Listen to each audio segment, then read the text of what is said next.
सन 2002 से संचालित श्री हनुमंत छाया ज्वेलर्स असली सोना कुशल कारीगरी सोने चांदी के विक्रेता मेडिकल कॉलेज के आगे दिल्ली रोड सागर। राष्ट्रीय स्वयंसेवक संघ के सर संघ चालक मोहन भागवत की पुस्तक यशस्वी भारत का विमोचन सागर शहर के वात्सल्य स्कूल लाइब्रेरी में किया गया। इस विमोचन समारोह के मुख्य वक्ता महाकौशल प्रांत के संपर्क प्रमुख डॉक्टर हरीश चंद्र द्विवेदी रहे। कार्यक्रम की अध्यक्षता वात्सल्य स्कूल की प्राचार्य अलका श्रीवास्तव ने की।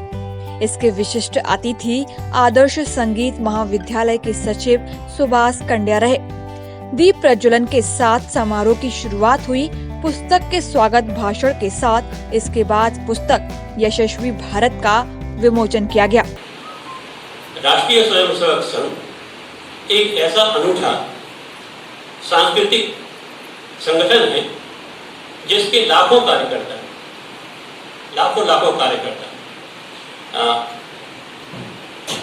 दिमाग में मेरे बात आ रही है कि जब ये इसका स्थापना हुई थी तब 7-8 लोग थे, लेकिन आज मैं बोल रहा हूँ कि लाखों कार्यकर्ता, और आज की स्थिति में शायद समर्थकों के साथ करोड़ों कार्यकर्ता, मैं कार्यकर्ता बोल रहा हूँ। राष्ट्रीय स्वयंसेवक संघ की भाषा में उनको स्वयंसेवक बोलते हैं। समारोह की अध्यक्षता कर रही अलका श्रीवास्तव ने कहा कि पिछले 30 वर्षों से आरएसएस से जुड़ी हूँ। पिछले 10-15 सालों से मेरी जिज्ञासा बढ़ी और मैंने जानने की कोशिश की।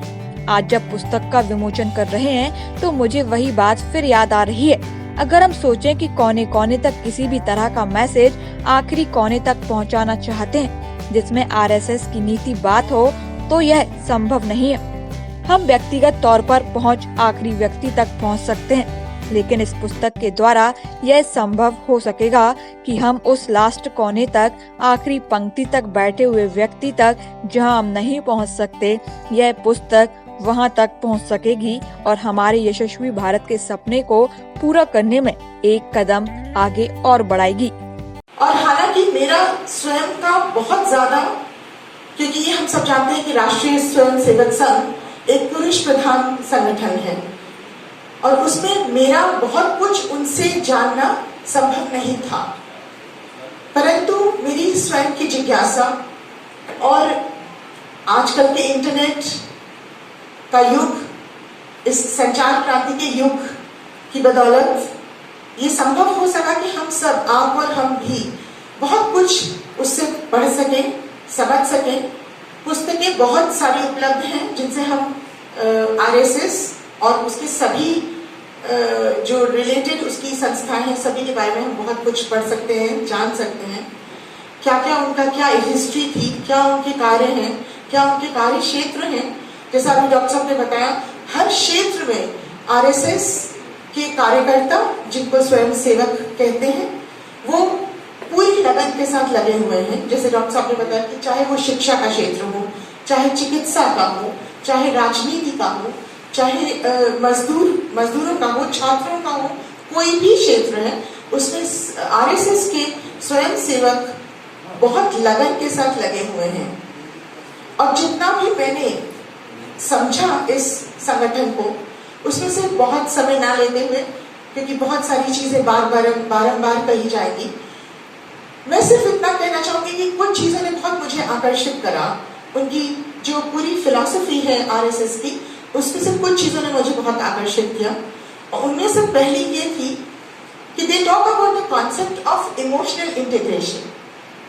और इमोशनल इंटीग्रेशन से उनका तात्पर्य है कि हम अगर हिंदू हैं, अगर हम इंडियन हैं, तो हमें उस इमोशनल इंटीग्रेशन के तहत हर स्तर पर, वो चाहे जियोग्राफिकल लिमिट्स हो, चाहे हम नॉर्थ के या साउथ के या ईस्ट के वेस्ट के वासी हों, हमको एकाग्रता का एहसास होना चाहिए। तो जिसको बोलते हैं कि अनेकता में एकता, जो साधारण उसमें बोला जाता है, तो दे बिलीव इन इट। तो इमोशनल इंटीग्रेशन को उन्होंने 3 उसमें स्टेप्स में बंद करा हुआ है, और उसमें से they talk about the extreme love for the country, तो अगर आपकी ये मातृ प्रेम की अलग जगी हुई है तो वो एक उसका पहला हिस्सा है इमोशनल इंटीग्रेशन का।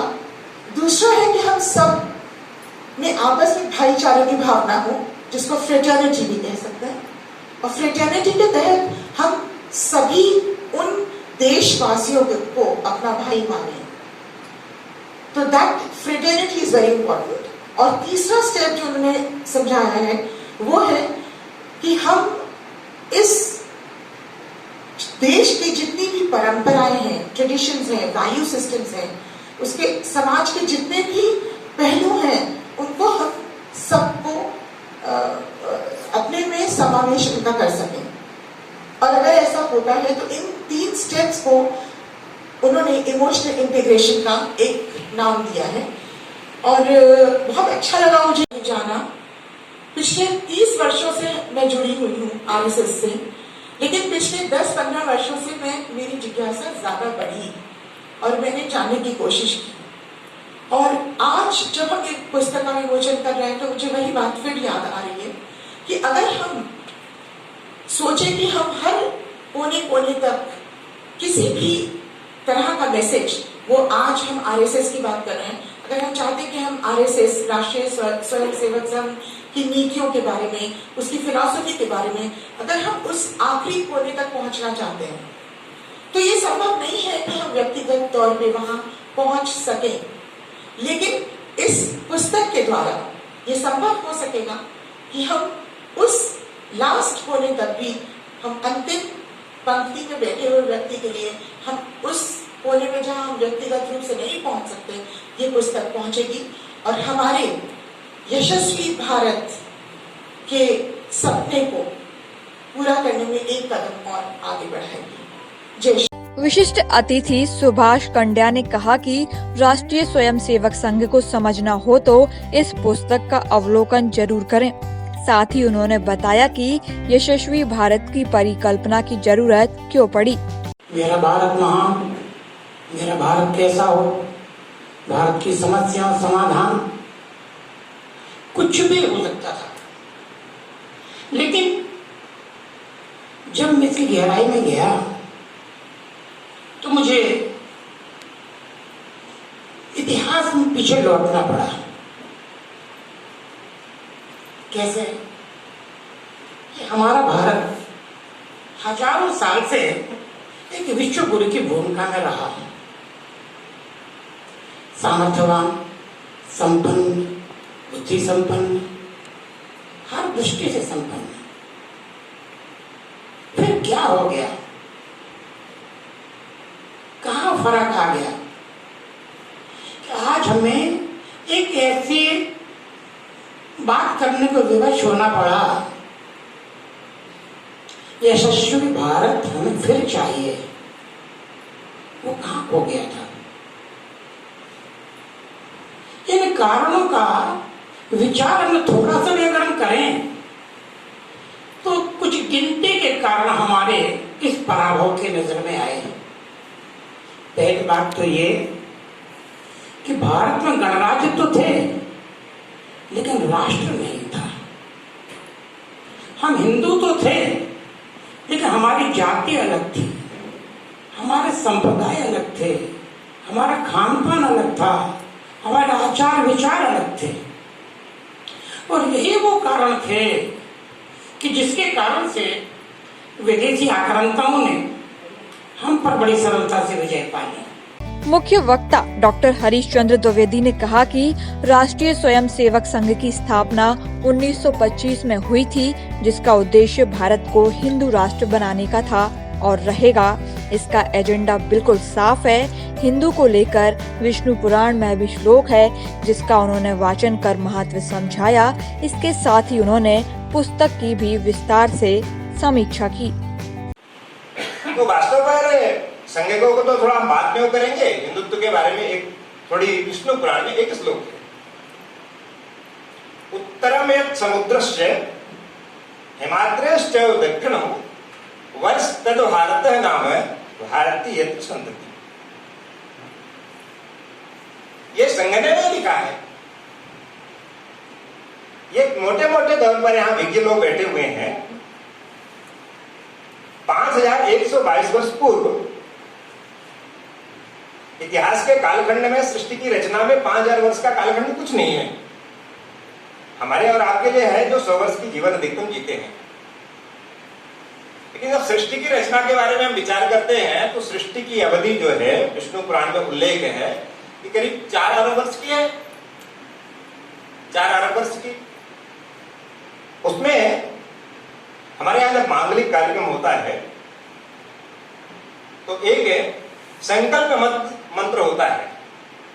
तो संकल्प मंत्र को हम लोग, पंडित जी लोग जो रहते हैं, पुरोहित होते हैं, उसको बोलते हैं। कभी जो पुरोहित का काम करने वाले व्यक्ति होते हैं उनसे पूछे संकल्प मंत्र का अर्थ क्या है, तो शायद ही कोई बता पाए। लेकिन उसमें संपूर्ण कालगणना के बारे में जो बताया गया है, तो उस कालगणना के अनुसार 1 अरब 98 करोड़ 27,05,122वां वर्ष चल रहा है। उस संकल्प मंत्र में हम कहते हैं कि 1 अरब 98 करोड़ 27,05,001 वर्ष पूर्व से, जबकि से सृष्टि की रचना हुई है तब से, और आज की दिनांक बता देंगे फागुन मास की। आज जो तिथि होगी, जो नक्षत्र होगा, जो होगी, उसके अनुसार हम यह कार्य कर रहे हैं, यह शुभ मंत्र कर रहे हैं। दुनिया में आज तक इतना की प्राचीन कालगणना किसी के पास नहीं है। खैर, कालगणना के बारे में मैं नहीं जाऊंगा, मैं आ रहा था कि 5122 वर्ष पहले की, ये बहुत पुराना विषय है, उसमें कभी अन्य वक्ता आपको आके बताएंगे।